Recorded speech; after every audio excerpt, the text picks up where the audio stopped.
We have graduate students, fourth year, master's one, PhD students, and of course, our second year and third year students are all seated here. A round of applause for everyone.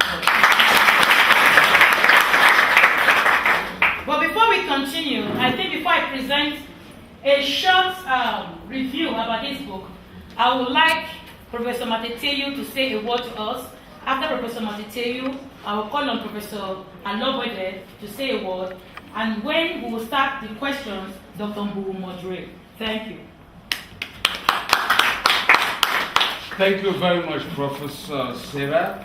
And I'm very, very pleased to be here again.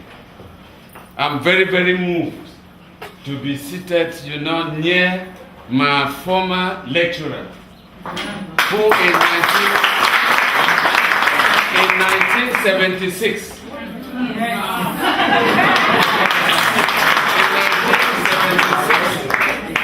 he is the one who taught us sentence structure. It was a course, sentence structure, and we used to have this lecture at E114 downstairs every day, every Wednesday at 7:30. And I'm very, very moved because when they say today he is retired, I'm very, very pleased that he is very healthy, he is intellectually wealthy, and he is a producer of many, many, many intellectual ingredients which have nourished African literature here and abroad. I'm very pleased. To say today we are very fortunate to have here, on the catalogs of African writers. So I would like to thank him again, for the sort of disciplined life he is sharing and enjoying to be always, with this kind of mood today. So thank you again, Professor, for everything you have done for us and for this university. Thankful to Professor Sira Anya, who is a Fulbrighter, and then whom I met at various occasions during our interaction, as Fulbrighters or as, literary critics. The story about the presence of Regine Mfoumou is that I myself write at times, and then I was invited at a book fair in Geneva in April 2011. So it was there when we were having roundtable discussions about writing in African languages in Africa. That is, writing books in African languages. Is it possible to write novels like, for instance, the death certificate Professor Anobode has written in English? Is it possible to write the same thing in Mendangwe, in Bakosi, in Douala, in Shipamon, and so on and so forth? For which audience? For which will be the end impact? So because of that, I was invited as a writer and as a literary critic to be part of the panel. So it was there that, I discovered Regine, who was also an activist because she has a publishing house, and then she was coming from London. So we met somewhere, we had a lunch, and finally I discovered that she was a writer, and that she was writing on issues which could be interesting for our youngsters. As an educationist, and knowing the mission we have here at the University of Yaounde, that is bringing our students to be rooted, in their culture at the same time, that, they must be open, they must be given all opportunities and all facilities intellectually to be open to the world. I thought that having read her book, I should therefore take that opportunity to invite her to meet our youngsters, to meet our young men and young girls, to know more about this marriage and contacts or relationship through internet. Is it bad? What are the dangers? And what can we gain from it? So these are some of the things I thought that maybe we could therefore gain by inviting her to come here and share her experience with us. So that's why I was committed to invite her, and knowing the kind of problematic, the causes, Professor Sarah Anya, who is a Fulbrighter like me, is have on the pipeline. I thought that, here at the Faculty of Arts, she will therefore take over, and I'm very blessed to note that today she has a handful of students selected from all the various stages, of the educational system here in the faculty and in the English department, to have here and have an exchange view, some kind of interaction intellectually with the writer. I thank you very much, and then I wish the best, for the English. Thank you very much, Professor Matthew. I'll now call on our former head of department, an author, now he's known as a creative writer and author, extraordinary, the China Chibi of our own time, here in Cameroon, Professor Alobode Charles. To say something.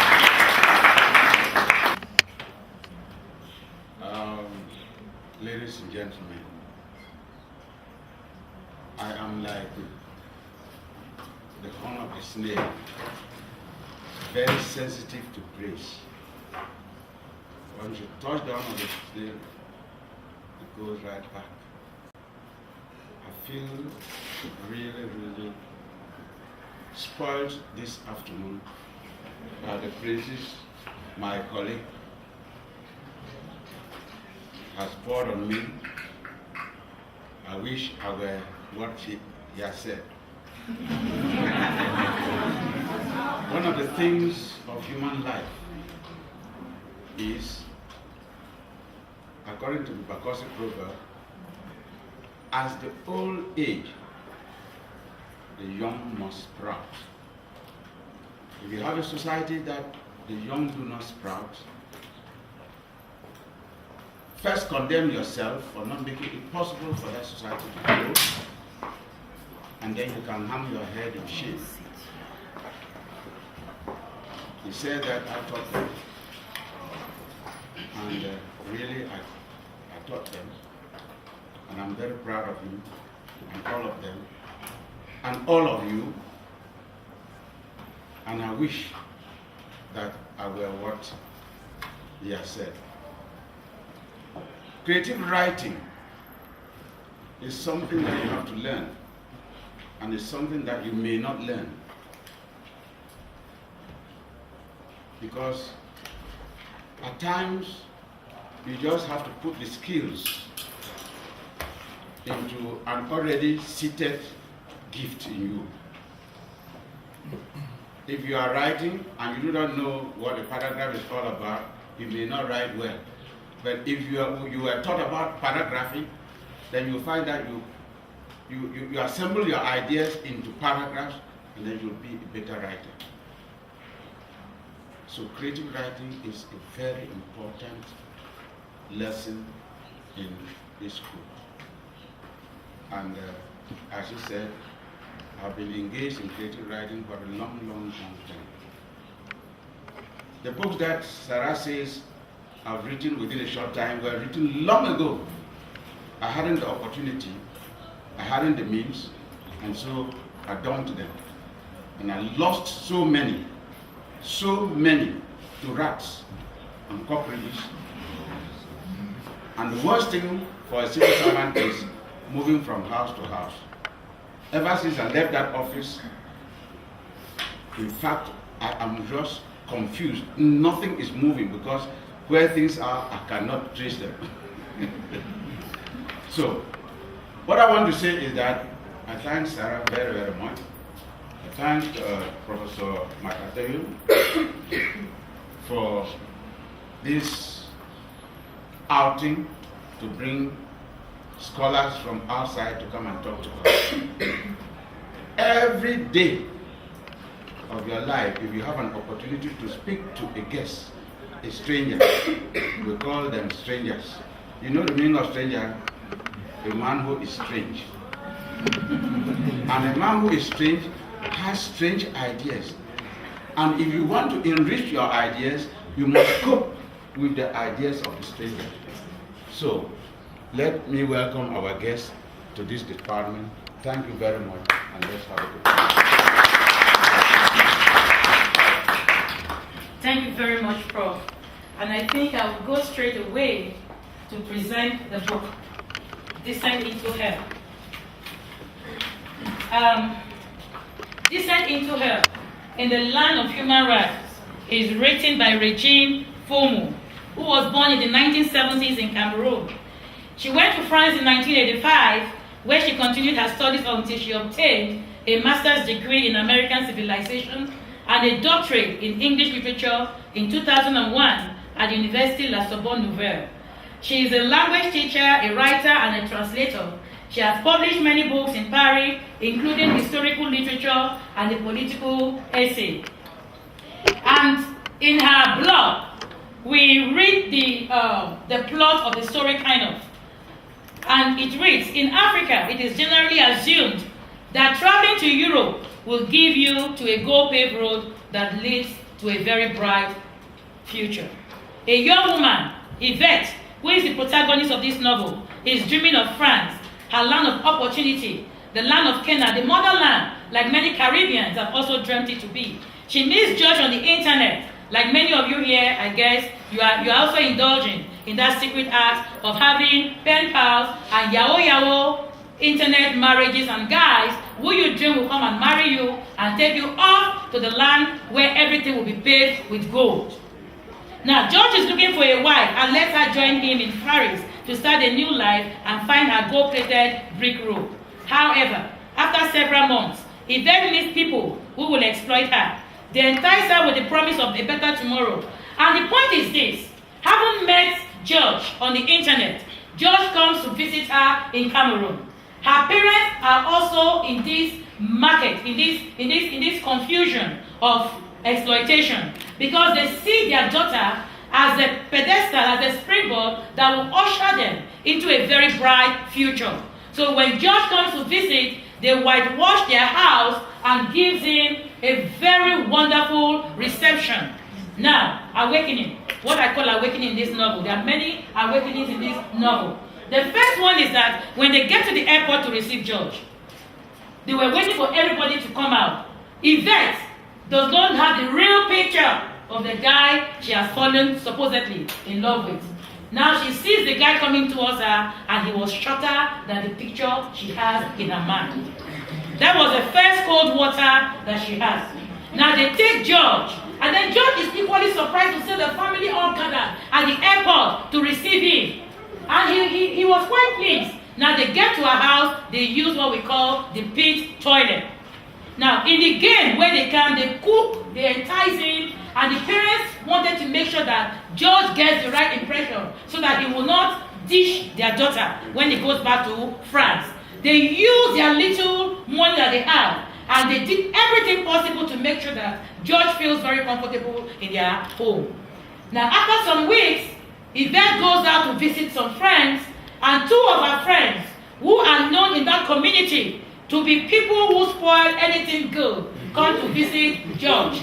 And when they come in to visit George, they tell George that as you see Yvette like that, she is already going out with one other man. So she is double playing. So she's not what she presents herself to be. Yvette comes back and meets a sober George, who no longer is enticed by her identity. And they have a confrontation where he accuses her of double dealing. And the boy says, yes, I used to date this guy. But the moment you got serious with me, I stopped dating this guy. But it was like throwing cold water, and there was nothing again that could be done. And it is in this hostile situation that George leaves and goes back to France. For 3 weeks, he didn't write to Yvette. And Yvette keeps on writing, but she does not get any response. And after about 3 months, George writes a letter to her parents, not actually to her, thanking them for the warm reception he feels. And after he left for France, he got nostalgic feeling because He had never been received anywhere the way he was received here. And then come wedding. She goes to France with 10 clothes and 2 pairs of shoes. 8 months after, she leaves George's house with those same 10 shoes, 2 pairs of shoes in a, what they call a tennis bag. She had no suitcase. She had nothing to her name. And how does she leave his house? After some time, the tension develops in the relationship because she goes to visit George's parents. And George's mother welcomes her very well, but the father ignores her. Now, after she leaves and goes back, she says that, okay, the civil hospitality she receives from George's mother can overshadow what the father presented to her. Now, after that, George comes home one day and sulks and tells her that you are too expensive for me. I spent 3,000 euros to bring you here. And since you've come here, you have not been able to do anything to help me pay back the loan I collected. And now the problem is that I'm out of my job. He goes and introduces somebody else, Jude and Jezebel. Jude and Jezebel are 2 people Yvonne gets to meet after 8 months in Paris. And Jude comes in one day to tell her that, you see, this George like this is a very good man. But you know, he can no longer afford you. So you have to learn how to work. And then George comes in and then they take her away from George. On visa. The visa is expired. She's scared to go out in Paris or to be with other people because she's fearing that they will deport her. Why is that scared so much in her? Because of the picture of the make-believe kind of life she has told back home. Her friends will laugh at her. She dreams of going back with suitcases with clothes, shoes. She dreams of going back with 2 cars at the port that she will take, and everybody will say, oh, she went, Yvette traveled, and she's come back, she's rich, she's this, she's that. Then all those are all lies. Now, she has to work, and in 1 week being there, she was able to have tips of 1,000 euro in 1 week. And she sends the money back home. And the mother keeps on telling her, behave nicely to George. He's a good man. Your going has kind of made us to enter into the kind of life we never dreamed we would be in. And then she cannot tell the mother the truth. And she refused to tell any other person. She refused to tell any other person the truth. So she stays in that house again for another 8 months. Until this rich man comes to sleep with her one day. His name is also called Richard. Now when you are in that house, you're not allowed to go out. They kill you. You don't have clothing to yourself. But they allowed her after 3 months to go out for 1 hour to send money to her parents and then to call her family. And that is how she goes every month once. Every month once. So at 8 months, she meets Richard. Richard takes her away for 2 days after giving some money to Jezebel. Then after that, after some time, Richard comes back and takes her away because he buys her off Jezebel. That come various fantasies. So she stays in a comfortable zone, in quote, comfortable zone. But George also gives her the liberty to move out if she wants to go out. She can go out unlike when she was in Jezebel's house. But again, things turn sour after 3 months because George also brings 2 friends and invites her out that my friend wants to come and have time with you. Richard, sorry. And she goes out with Richard's friend and they have to sleep with her. What kind of a man would take you into his own house? You sleep with him for 3 months, and then he takes you to his friends, for his friends to also sleep with you and have their whims and caprices with. And she accepts it. The point is that each of these violations, Yvette accepts it because she does not have documents. Now, when she was with Jezebel, she got into drugs, to make her take in the various violations, sexual violations of her body. Now, when she gets to Richard, Richard takes her to a rehabilitation center. And that is where she meets a lady called Hermine, who is a psychologist. And this woman was supposed to help her have a therapy to come out of the soft drug that she was already addicted to. But each time, Hermine tells her that you are not supposed to accept this situation. The first thing is that your parents are also in this lie. But you as a person, you should fight against all this kind of subjugation that you are going through. And all what she can say is, I don't have documents. My visa expired. For 3 years, she has lived in France, and for these 3 years, she does not have any document. So Richard wanted to help her have a permit to stay. And Richard is 60 years old then. Yes, Richard is 60 years old. So now, Richard wants to help her have a permit. But in helping her to have this permit is because he wanted to disengage himself for any responsibility that he has on her, because he tells her from the very beginning that I'm not going to marry you, so don't get comfortable in this house. So now she cannot get any permit because in 3 years she has not been to the hospital.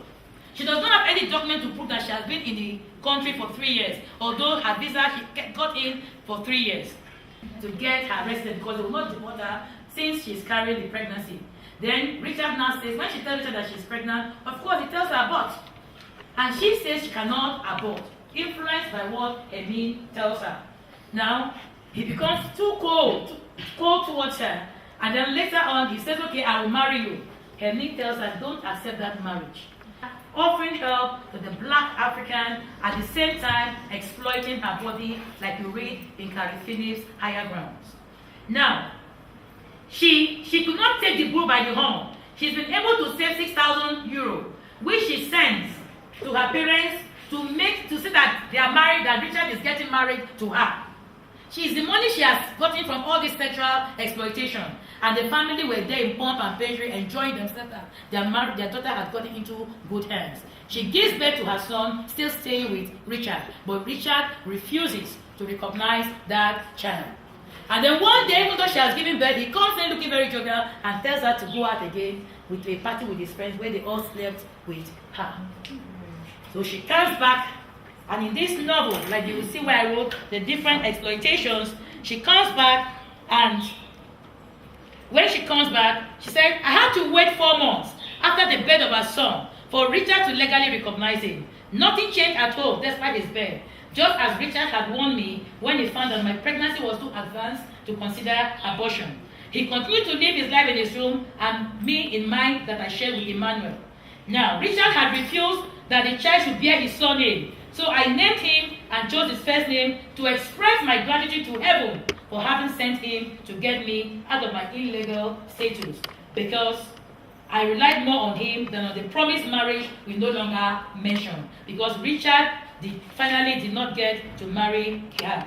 Now, after all this, she gets to this point of awakening, and she now takes the advice that Emine gives to her, that she should abandon him. And that is at the final 158, on page 158. He says, suffering as a consequence of my lies and my family's total ignorance of what was going on, I was shattered.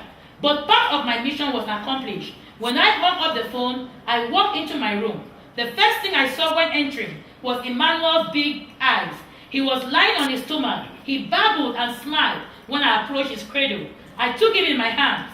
His warmth came over me. Life had given me love and light, which all of a sudden cast so much brightness on me that the sun started shining inside my heart. And it is at this point I say that the point of feminist, because for you to be a feminist, you must come to the point of consciousness. And when you come to the point of consciousness, you must do something about your state. And this is what she does. Emmanuel's comforting affection opened my eyes. I was no longer alone. My decision was instantaneous. I took all the money I had without counting it, put my key on the dresser, and carrying my son, I took the exit door. All that happened long ago, very, very long ago. I never left the accommodation the social services had provided me. As for Emmanuel, he was just offered a room on campus. That means Emmanuel had grown to the point that he has gone to university. I had not thought of this story for years. That is where I say that this writing life stories is a form of catharsis to purge her out of what she's gone through. But this morning I received a letter. I opened it, a tear raced down my cheek. I quickly wiped it off. After leaving Richard, driven by Emine, I could resume my studies and got a degree. Today, I work as a consultant for a humanitarian organization. My task is not always easy, since I coach the return home of young, undocumented Africans arrested by the police. Most often refuse to leave because of shame and because their families rely on them. I know that feeling well. That is the plot of the story I'm giving you. Now, my short critique of the work. Having given you this background, this is what I have to say as a person. That the novel addresses marginalization and sexual exploitation based on what we call globalized freedom. By juxtaposing African and European love relationship via the internet, Regine Mfoumou makes a critique of the colonized culture of blame appropriated by the neo-colonialists and proposes a different perspective on internet love.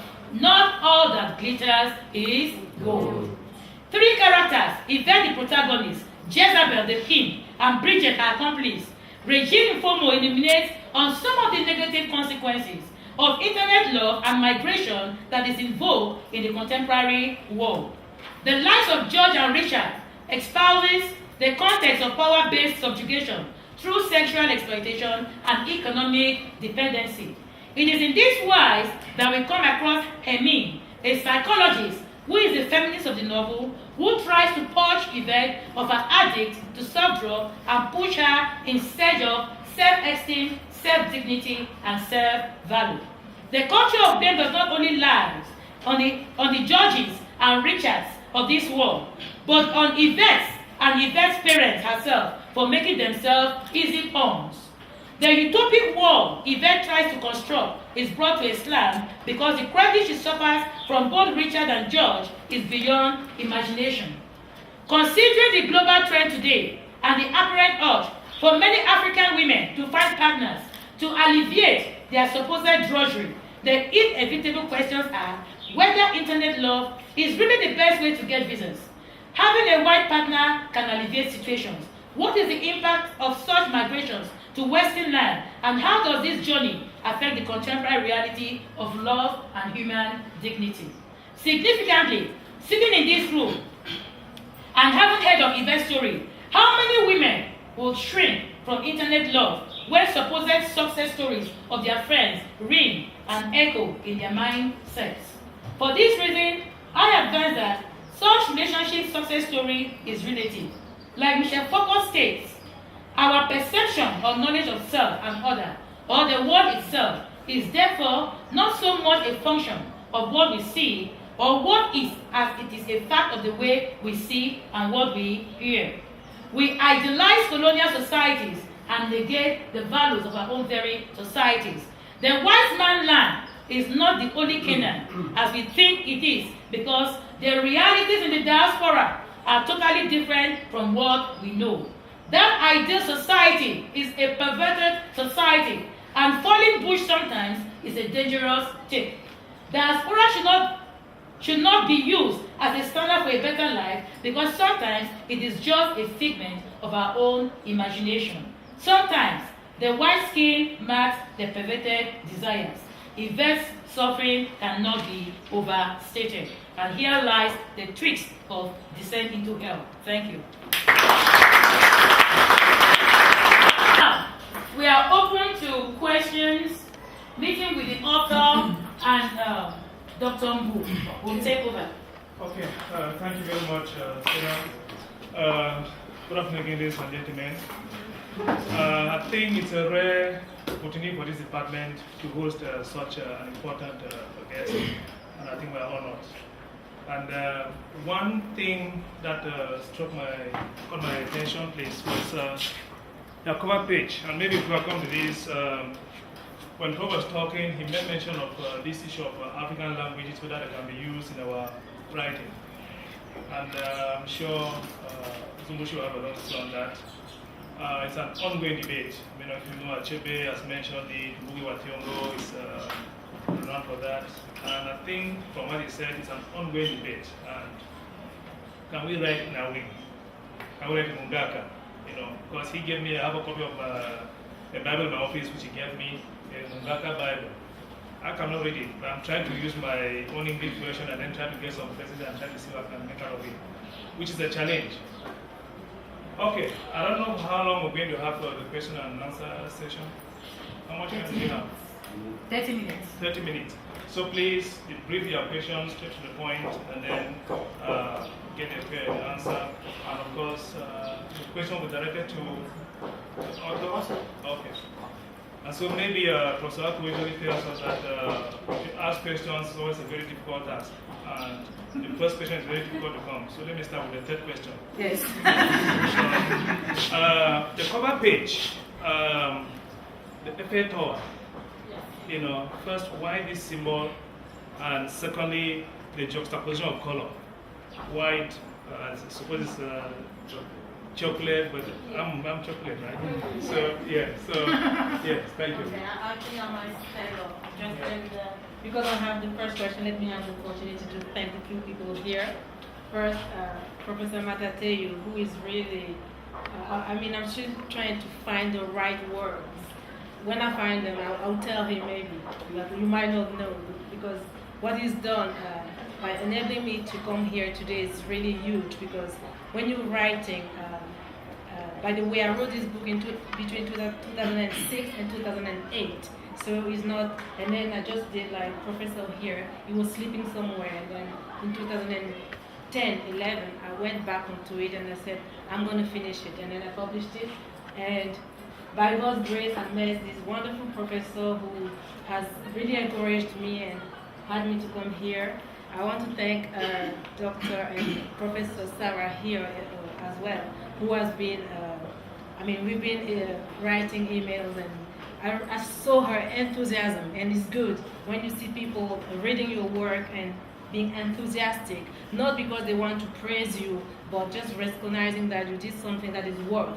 And so I'm very glad for her enthusiasm. I want to also say thank you for Professor here. It's the first time I've met him, but I really want to, I'm going to talk with him a bit later. And my brother, who has been a huge support and bearing all my coming, because it's not the first time I've come here.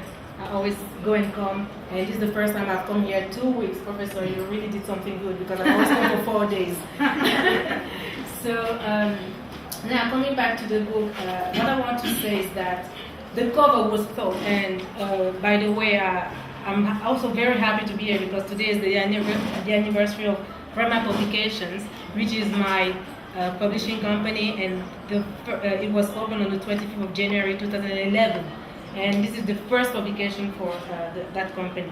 So when I decided to publish this book, the title, has people who have published before may know, has changed, of course. It wasn't called like this, and I didn't find the title. Someone found it for me, and that person was a white person, which is strange, isn't it?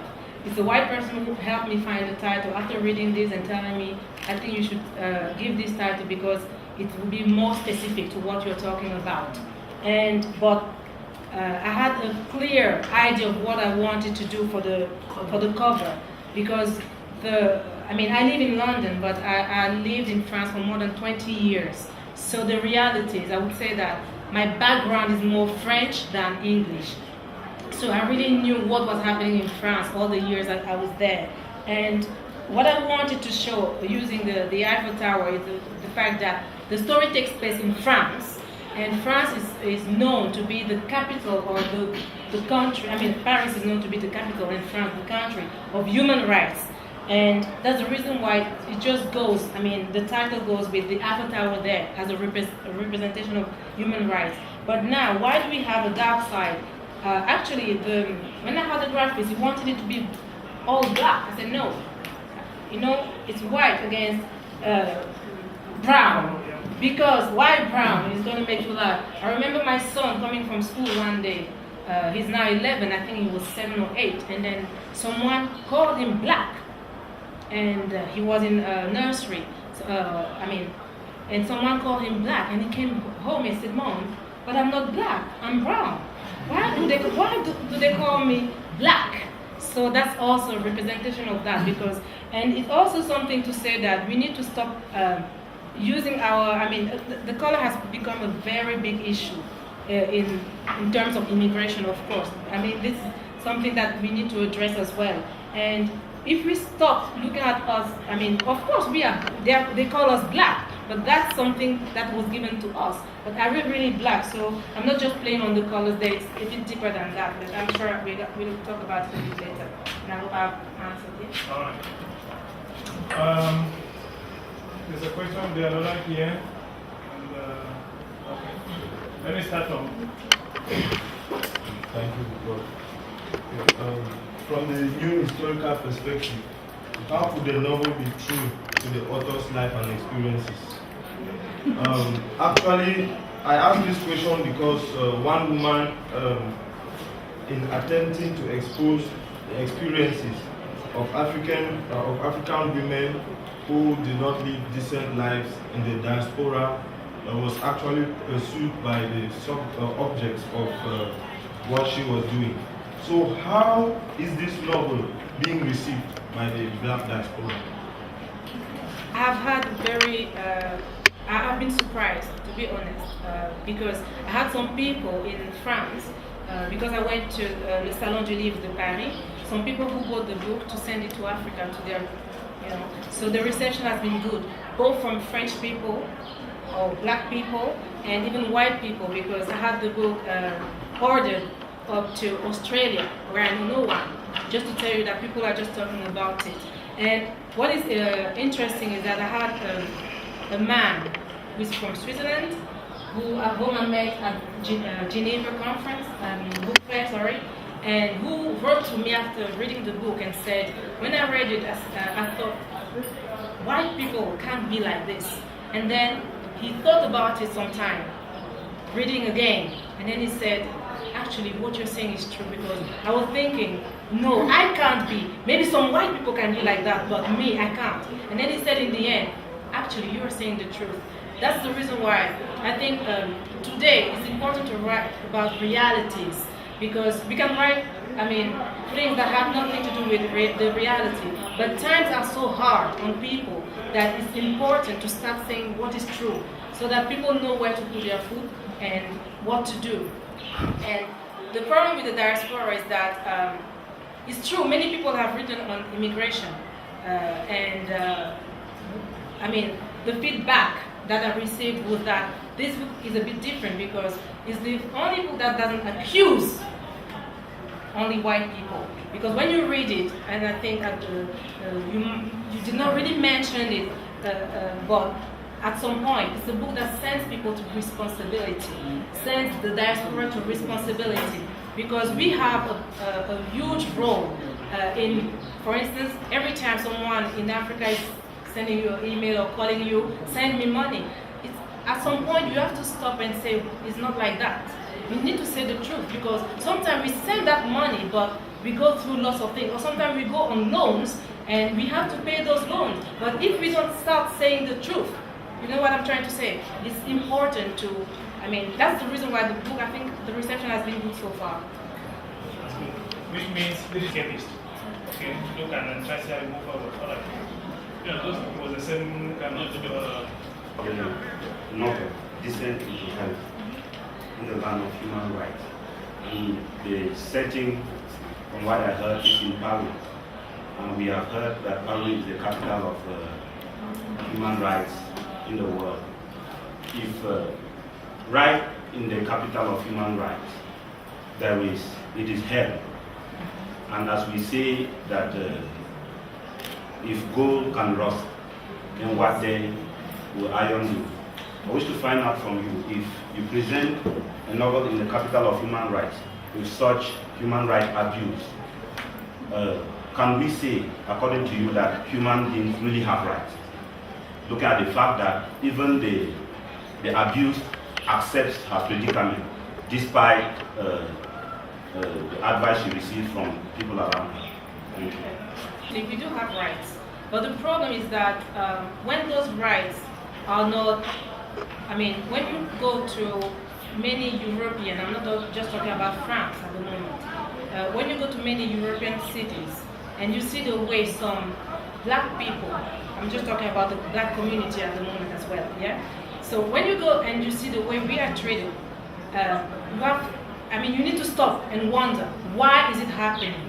Because France, for instance, or even the UK where I live, you can live in the UK illegal for some time, but the government or the authorities know you are illegal, or an illegal citizen living there. I would say citizen in a way, because they still leave you to stay there. But one day you will be in the workplace, because they will allow you to work. They just come, take you from your work, put you in the plane, deported. So where do you put human rights there? Because if you allow me to stay in a place for 3 years, at some point I'll even forget that I'm an illegal immigrant. I'll start having my habits, working, having kids and everything, and then one day you just send me like I'm no one. that's where we have to stop at some point and say what is happening. And us, as the diaspora, us as black people, it's our duty to start wondering why are we treated like that? Do we say that those kind of countries, I mean Western countries, respect our rights as human beings? That's the question actually. And the answer is clearly no. I was in the plane coming from Belgium, because I went from London to France and then to Belgium before coming here.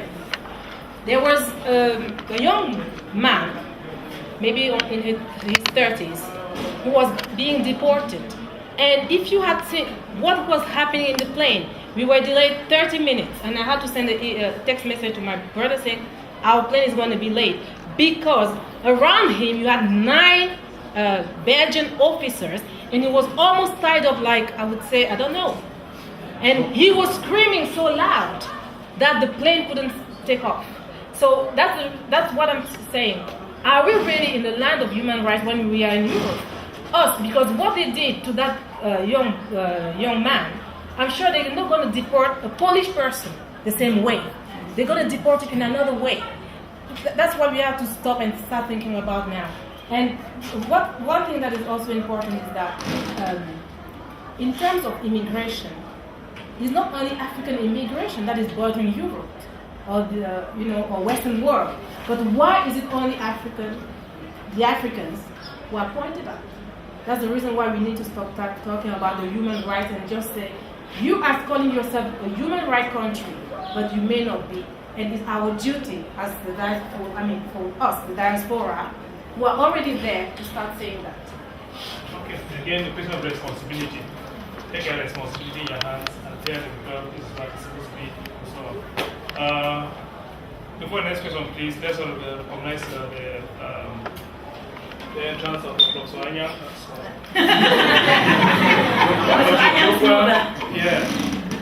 Professor Anya's mother. She's the mother of all the bad boys in this department. Professor Mfoumou is not here. And of course, she's interim head of the bilingual department. Okay. Yes, tell me. The title, Send It to Hell, is like we see Yvette going, and from what we read to the book in the book, it's like seeing Yvette going down to hell. But when we read the book, the way it ends, it's like Yvette is ascending from hell. The question I have is the title not ironical to what we read from the book? And does it mean, if no, does it mean it's also good to go down to hell? That's a good one. That's a good question. But the thing is that the whole book, I mean, the ending was very abrupt, and I had to finish it in a way. And I'll tell you that everyone who wrote said we need to know what happened to her in between and what is she really doing. So I'm not planning to write a second volume of Yvette, but maybe something around, because I'm also planning to write something about men. For equality. No, okay, Descending to Hell is actually because the whole book just shows you what Europe has become. It wasn't like that before. People used to go to Europe, enjoy Europe. Okay, I had the opportunity to go there. I was a young girl. It wasn't a choice because they sent me. So, and I won't say that if I say life is not better, I would lie, of course. But what I'm trying to say is that you can't know. If I talk about myself, for instance, you wouldn't even believe some of my stories. I remember one day I went to give, I was looking for a job in the UK, and you know what, I had to shorten my CV.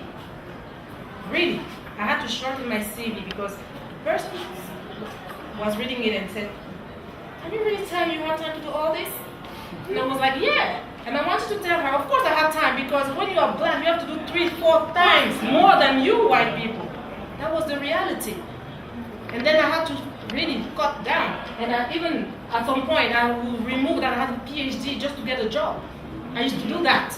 Because I will tell you, one day I went for a job, and then someone I said, at that time I was doing DEA, just before the thesis. And then she looked at it, and then she said to me, "What is DEA?" And I thought, "You are going to be my boss, you don't know what it is?" even that job, I don't want it. You know? And this is what we Africans don't do. That's what lots of Africans don't do. We just let ourselves go into that hell even more. How many people do I know in France who have PhD and are still working in McDonald's? You might not know what McDonald's is. It's a self restaurant, fast restaurant, fast food restaurant. I'm sorry, I don't go there, so I don't even know how to call it. So what I'm trying to say here is that they accept it. That's what I call descent into hell. The time I did that. I did cleaning in people's house. I was babysitter for 4 years when I was going to university. But at some point I said, no, I'm stopping. I need to continue. At some point, even after my PhD, I was working as a secretary with my PhD. And then one day I said, no. Didn't go to university all this time to continue being a secretary. You know what I mean? This turned into hell, because if I continued like that, I'll still be a secretary at the moment. Because I tried to go to work as a professor in a university in France. It was so complicated that I tried many years, and then I said, well, if I'm going to lose my time here, let me try and go and see somewhere else. That's what I'm calling descent into hell, because many people, many Africans mainly, even in prostitution, I'll give you an example, there are figures.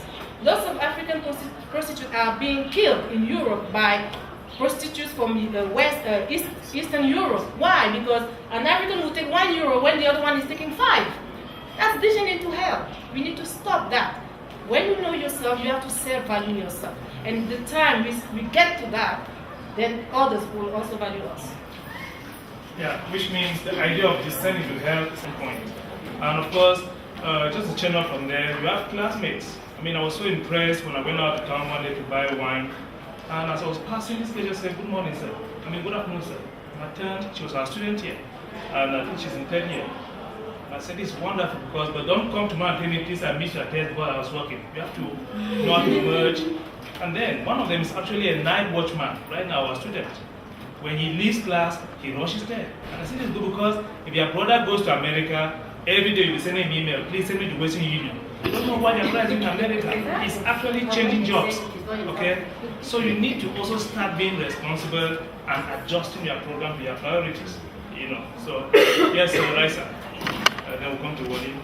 Like in one of the things that I read, which were reviewed by Prof. Aneta versus Elimo, she kind of said the focus is on the corrupt nature of the public sector, yet the author's ideas really showed some sort of feminism. Likewise, when she gave your review, she said it focuses on the negative consequences of internet love and migration. Yet we find other aspects like marginalization and sexual exploitation. So are you trying to use this to express your feminist identities? Are you really a feminist? Well, actually, I think I disapprove of what is happening to my, I would say, my fellow African women. That's in a way I'm trying to react against that. Yes, in that sense, I would say yes, I am a feminist. Why did I start the novel talking about internet marriages? Because it's fashion. Let's say it is fashion. And why is fashion at the moment in Africa? Because it's not only about Cameroon. You hear the same stories in Ivory Coast, Ghana, everywhere in the world. But what I'm trying to say here is that it touches more Africans than Western Europe or other parts in Europe. And London is it's a metropolitan city. So you see all kinds of people. So you can easily know what is happening in other countries. But why are we Africans more affected with this kind of situation? Now, marginalization and everything that come up, all the things that I'm dealing with in this book are actually a consequence of something that started because of internet relationship. So that was the starting point. And I will tell you something. My kids are going in a school in London. The first thing that they send us as parents in schools, it's like a contract to sign and to read to our kids who are going to that school, that they are not going to go on those websites, Facebook and everything. Why do Europeans take such measures today. While here, people think it's normal to go on social networking, being on the internet every day, doing anything. My kids are allowed the internet only to do their work. Why do we put on our computers, we have, they call it parenting control. We have it. Why? Europeans have understood that internet is dangerous. They created the internet, fine, but they also have measured the danger of it. And that's the reason why they are putting all the barriers so that young students, and I will tell you, all secondary school students don't have access. When they are at school, they can do whatever they want at home because the school cannot control them there. But at school, they can't go through social networking, there's parenting control, and they send parents letters to sign and to tell them to be aware that their kids might encounter people and everything. Why? That's the reason why I think it's important to start saying it here. If they have understood it, I mean, it's our responsibility. We know what is happening there to come and also share with you. But the novel is actually about internet. I mean, that's the starting point and the consequences of what can happen after a meeting on the internet. And the last question. Okay, thank you very much. I'm very happy to have this opportunity to talk, and I want to ask this question, which goes maybe I want to tap from your experience being out there for this long. Now, we notice that Africans, especially, have a serious problem when it comes to being out of Africa. Now, my question is, do Africans in any way, on the spot, have anything that we can blame them for, which also causes the problem of them being stigmatized that much? Do they have a hand in the responsibility of them being that much stigmatized?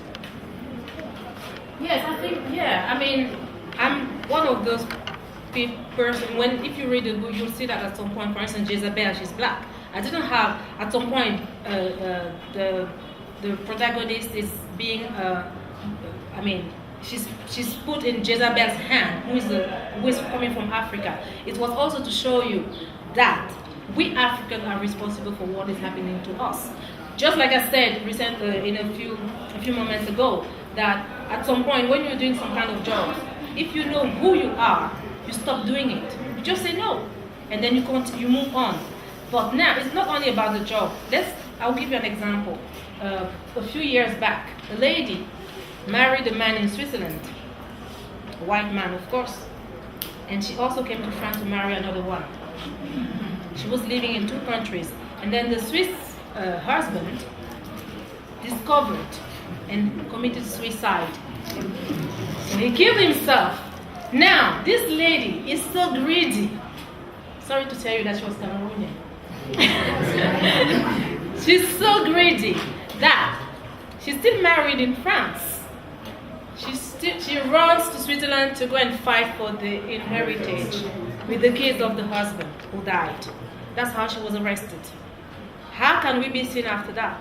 I mean, the problem with immigrants, I would say, African immigrants, is that first, we don't react.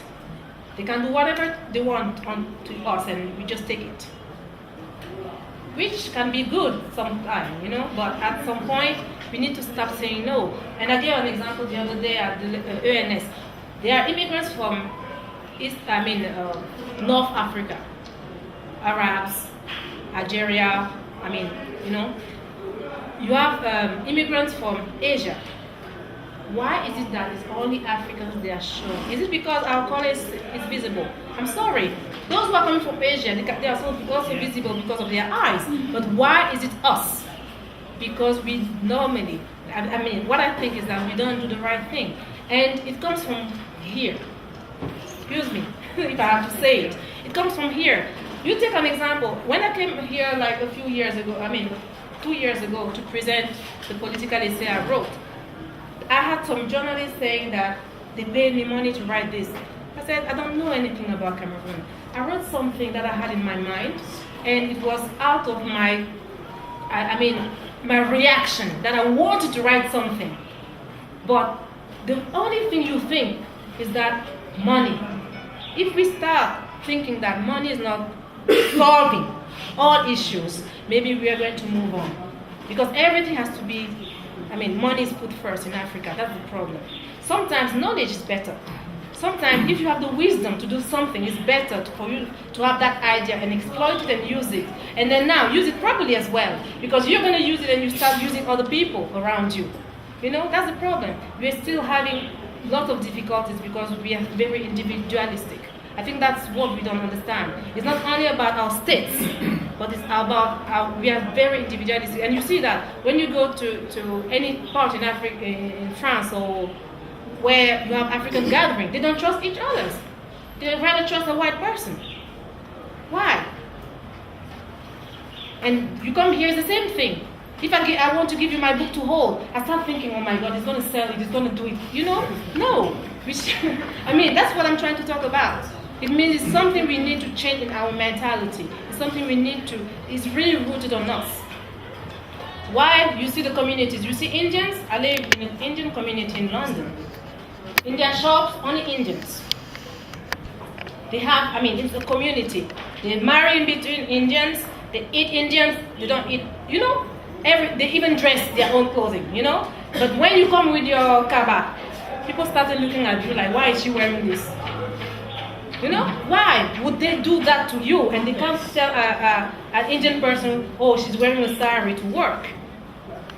I'm one of the teachers who was wearing my African clothing to go and teach in the UK. I didn't mind. And then at some point my colleagues started saying, oh, it looks good. I said, yeah, of course, it's good. It was done in my country, I'm happy.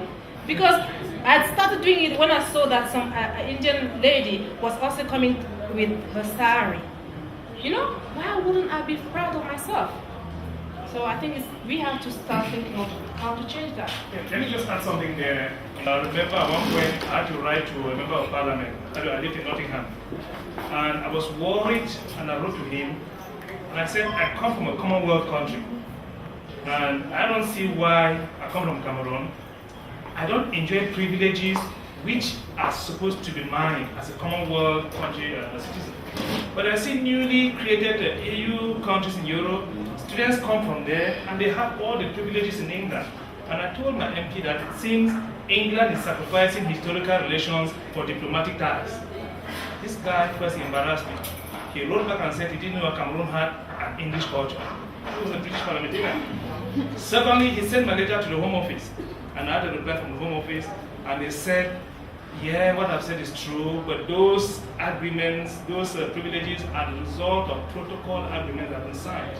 So I think part of the responsibility also has to do with our parliamentarians, our politicians, who don't engage these protocols, because when you go now to England, they treat you once they see you at the airport. First, their first suspicion is that as a black, maybe he's trying to squeeze through immigration. Yes. Same in France. But if your government were capable of protecting you, okay, a visa, entry visa to France, I think is virtually nothing. But to America, it's almost $200. And I asked an American embassy staff, why is it so expensive? She told me it's the same that your government charges Americans coming to Cameroon. So again, it's kind of a matter. We need to protect our own interests back home, before we take them abroad. So the final question, I guess. We can take 2 or 3 more questions. All right, thank you. Good. So, and before you talk, please, I think the next 2 questions I will pose them on girls for female students. You have to after this one. Okay, thank you very much. Okay, I would like to know what is your relationship with other female comedians like Khalid Ayala, and what is your point of view about the vision she has on men? They have fabricators. I would like to. Well, thank you. You know what? I have another, way of doing things. And writing wasn't actually my option in the beginning. So someone like Khalid Begala, she's just a writer. Let's say she is only a writer. Okay, not just, she's only a writer. I'm not only a writer. I'm doing lots more things. So I meet them at conferences, but I don't have like a direct relationship, I would say. I would rather be committed, be interested in having relationships with teachers, university people, because maybe because I was in a university for about something that would bring change somewhere. If I manage to influence one person with my book, and the person can change and see things differently, I'll be happy. Some other books, like if you mentioned Kalis Beyala, I read some of her books long ago, and then there's one that she wrote. It was like, I mean, I don't know, the story was a bit weird because it was the kind of personal relationship that she wanted to expose about a TV presenter in France. This kind of literature, I'm sorry, I don't read it because it doesn't bring anything. So personally, I respect her as a writer. Her writing is good, but it's not really something that I would go for. I met many African writers in London. What I always look for is someone I can have a good exchange, something that will build me up, that will bring something new to my vision of Europe, to my vision of Africa, to the ideas I have. It's not only about talking and criticizing and Europe has done this, Africa has this. I'm not, for instance, you mentioned that Kalis Beyala is writing about men who are dominators and everything. Well, maybe that's the experience she had. What can I say? That's her point of view, but in the end, well, does it really change something? Does it really teach you something? Is it something new to you to know that men have always been, it will always be. But it's us, women, we have to make sure that we find our space and just